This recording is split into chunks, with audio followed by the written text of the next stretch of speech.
According to Ofgem, the average household annual electricity usage in the UK stands at 2,700 kilowatt hours, and for gas it's 11,500. Those are the values they use to determine the unit rates when they set the cap. There are many variables that determine how much electricity and gas a property might use: number of people, the size of the household, the type of appliances, the level of insulation, the type of heating, and of course lifestyle factors such as how many occupants at home during the day, and desired temperature, and even eating habits can have a big impact on these usage numbers. These sorts of values come at a cost, both financially and environmentally, in the form of a carbon footprint. I like to think as individuals we can slowly start to make a difference, and there's some key tech available on the market right now that can help us achieve that. Hi, I'm Steve, and welcome to my channel, Renewable Energy Steve. I'm creating this channel to share my own experiences of renewable tech, notably solar, but also home battery storage, electric vehicles, and more. It's my hope to build a community where we can come together and share knowledge to build a greater understanding of what approaches work in different situations. I'm also planning to expose the potential financial rewards for investing in renewables using my own experiences as case studies. And I have a couple of goals I'm working towards. Number 1, achieve net zero for household energy. This could be something of a challenge and could take a while to achieve, but I'm happy to say I'm already on that journey and I'm making good progress. Shortly we can explore how. But first, let's take a look at the second goal. Achieve energy bills of 0 or below. That's not a typo.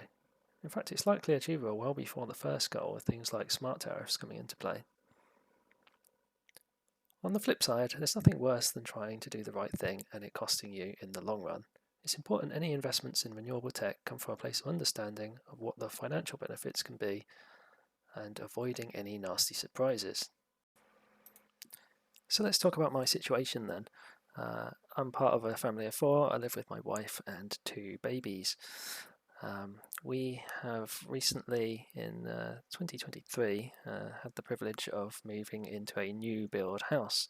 It was a long journey to get there, took a lot of long-term planning, but this is a place we want to settle very much long-term and set a real example to our children, make it a place they can really be proud of. Both myself and my wife are privileged enough to own electric vehicles.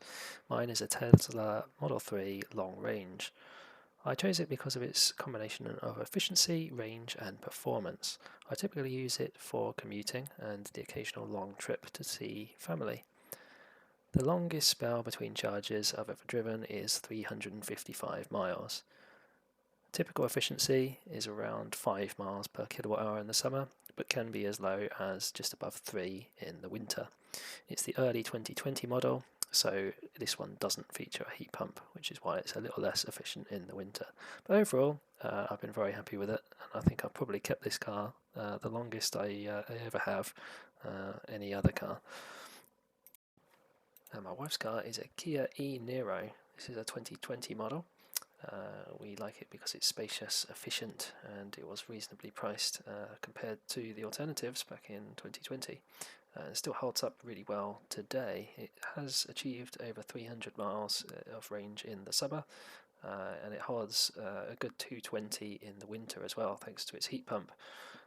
We've used it as a bit of a workhorse, and it's done reasonable mileage, lots of outings with the babies, carrying things like pushchairs and the like. After a positive experience with solar at the previous property, we considered solar at the new property as an absolute essential, especially because it had a south-facing roof. We were actually getting quotes and even had a site survey well before we had the keys to the property. Ultimately, we purchased an array of 12 SunPower Maxion 3 panels coupled with a 5 kilowatt solar edge inverter.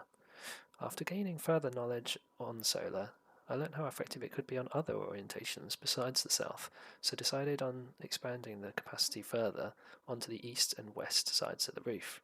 This array is very recent, and shading is an obvious issue in the winter on those orientations, but I look forward to sharing more on this array soon. We now have two Tesla Powerwall 2s along with the gateway, which allows them to power the house during a power cut, which they have done twice so far. One was installed with the main solar array shortly after moving in, the second is a recent addition.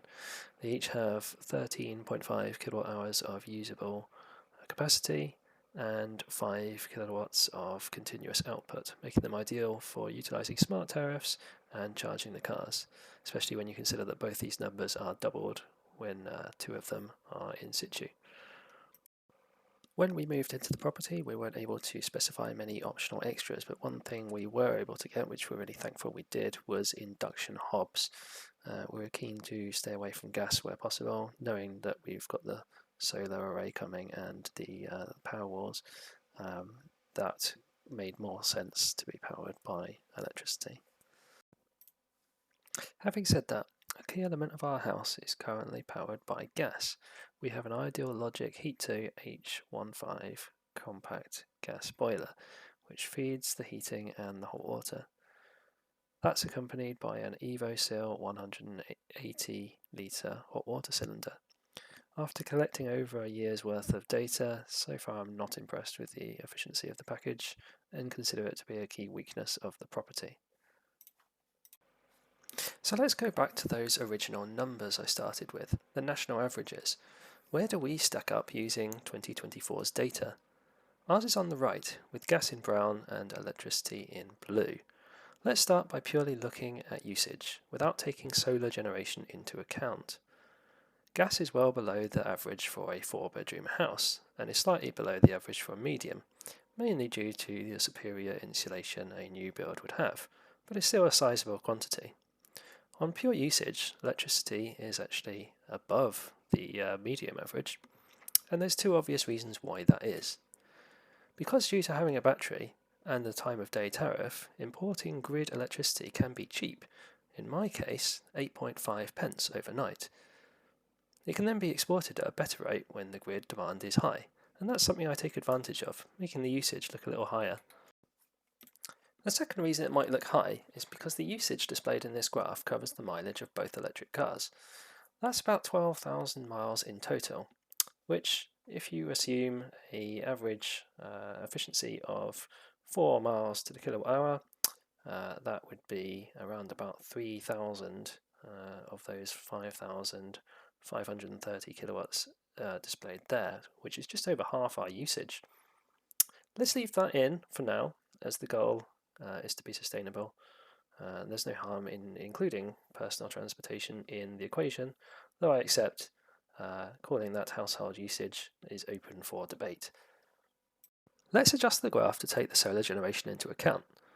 The reality is we do generate a good chunk of what we use. In 2024, that was 4,840, nearly as much as the total, bringing the actual total down to just 690. Of course, our solar generation does nothing to reduce the size of amount of gas we still need to heat the home and hot water. Let's look ahead to 2025.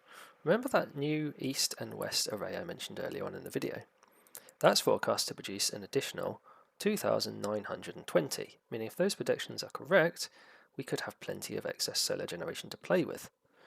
Again, we still have this problem of notable gas usage, which means our net energy usage total is still considerable. But I see a pathway to use that excess solar to replace the gas usage.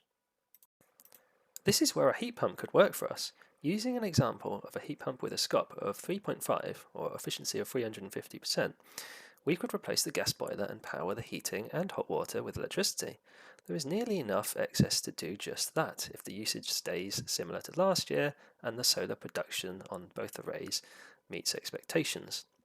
So far this is just theory. We haven't currently got a heat pump, but it does give us a clear path to being very, very close to net zero, and that's truly exciting. If that sounds like a journey you want to follow, be sure to subscribe to my channel, where I'll share what I learn along the way. That's it for now. Thanks very much for watching, and see you soon.